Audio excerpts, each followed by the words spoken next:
상속세는 돌아가신 날로부터 10년간의 증여 내역을 포함해서 합산해서 계산하게 됩니다. 상속세와 증여세 둘 다 대가를 수반하지 않는 무상의 자산 증가 형태라서 결을 같이 하고 있고요. 상속세를 회피하기 위해 증여로 돌리는 경우도 많아서 역시 함께 포함해서 과세하도록 하고 있습니다. 그런데도 자산 증여 미리미리 해야 할까요? 무턱대고 하라고는 말씀 안 드리고요. 이 경우에만 하라고 말씀을 드립니다.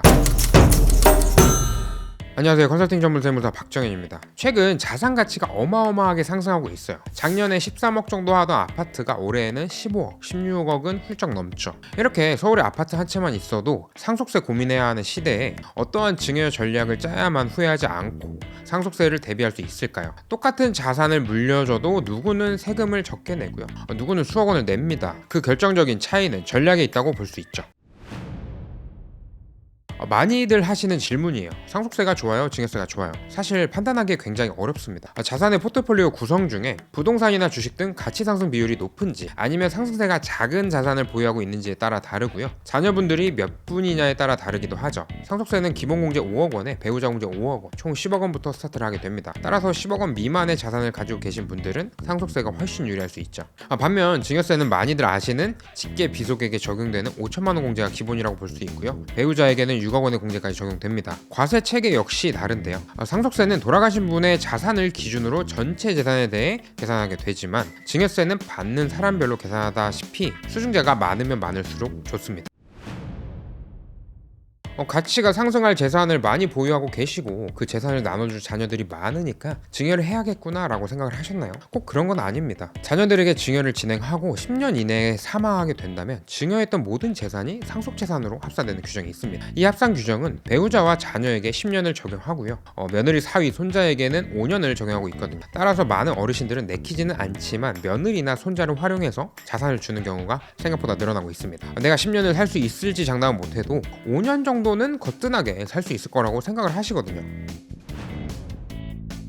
앞서 증여한 재산에 대해서는 10년 동안 따라다니며 10년 내에 사망하게 된다면 상속세에 합산된다고 말씀을 드렸는데 그래도 증여는 좋은 점이 많습니다. 내가 오늘 당장 자녀에게 5억 원의 부동산을 증여하게 되고 10년 내에 사망한다면 증여했던 재산을 사망한 시점으로 재계산하는 것이 아닌 과거에 증여했던 가격 그대로 멈춰두게 됩니다. 사실상 인플레이션 효과를 반영하지 못하기 때문에 가격 고정 효과라고 설명드릴 수 있겠네요.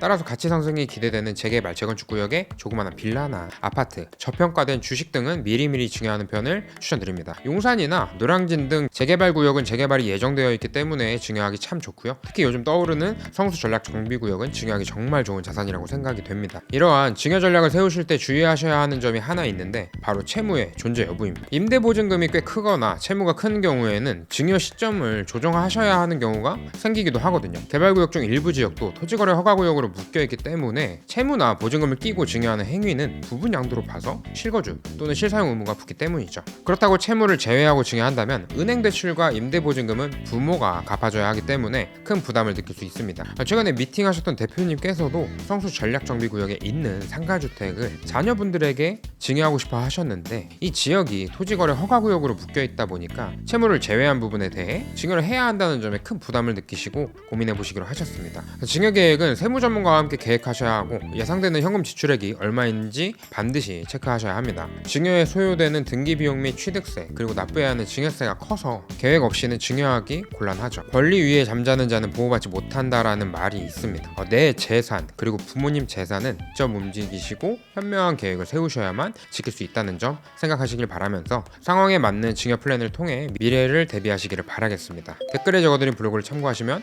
상속세 및 증여세에 대해 자세히 아실 수 있고요. 또 더 좋은 내용이 많이 있으니 절세에 많은 도움이 되리라 생각합니다. 오늘 영상이 도움이 되셨다면 좋아요와 구독, 알림 설정까지 부탁드리겠습니다. 감사합니다.